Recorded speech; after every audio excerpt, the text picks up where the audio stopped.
Sir एक बात बताऊं, चालाकी से और दिमाग से कुछ होना होता तो सर चौसर का खेल जो है ना वो दुर्योधन ने जीता था और पूरी जिंदगी चालाकी की थी।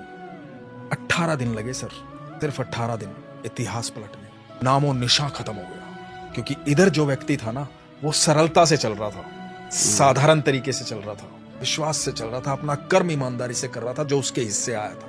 वो अर्जुन था सर, वो इतना अच्छा इंसान था सर। आप देखो भगवान ने बहुत कुछ सिखाया सर। आप देखो, मैं हर चीज को जोड़ के देखता हूँ। वो 125 साल जो ठाकुर जी रहे हैं ना धरती पर, वो 125 साल बहुत महत्वपूर्ण है सर।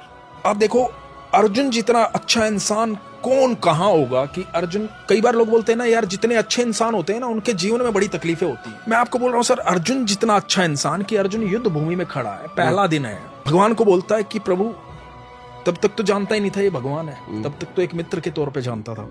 बोला कि माधव मध्य में ले चलो। मध्य में चले गए, क्योंकि सारथी थे कृष्ण, जहां कहते वहां लेके जाना था। मध्य में चले गए, बोले कि मैं देखना चाहता हूँ कौन कौन युद्ध करने आया है। तो सामने देखा पिता में भीष्म खड़े हैं, गुरु द्रोण खड़े हैं, दुर्योधन खड़ा है, कर्ण खड़ा है, महारथी खड़े हैं। उस समय के भारत के सबसे बड़े महारथी उस मैदान में थे।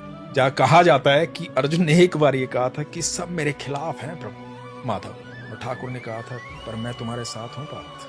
तो ये चाहे दुनिया पूरी खिलाफ हो, पार्थ के साथ कृष्ण थे। तो अब ये देखो कि अर्जुन क्या कह रहा है, बड़ी महत्वपूर्ण बात। अर्जुन कह रहा है कि माधव वापस चलो, मुझे युद्ध नहीं करना। जिस आदमी को जिंदगी भर त्रास दिया गया, जिंदगी भर तकलीफें दी गई, एक राजा का बेटा होते हुए जिंदगी भर जंगलों में अपनी माँ के साथ, अपनी पत्नी के साथ भटका है, बार बार अपमानित किया गया, जिसकी पत्नी को भरी सभा के अंदर चीरहरण करने का प्रयास किया गया।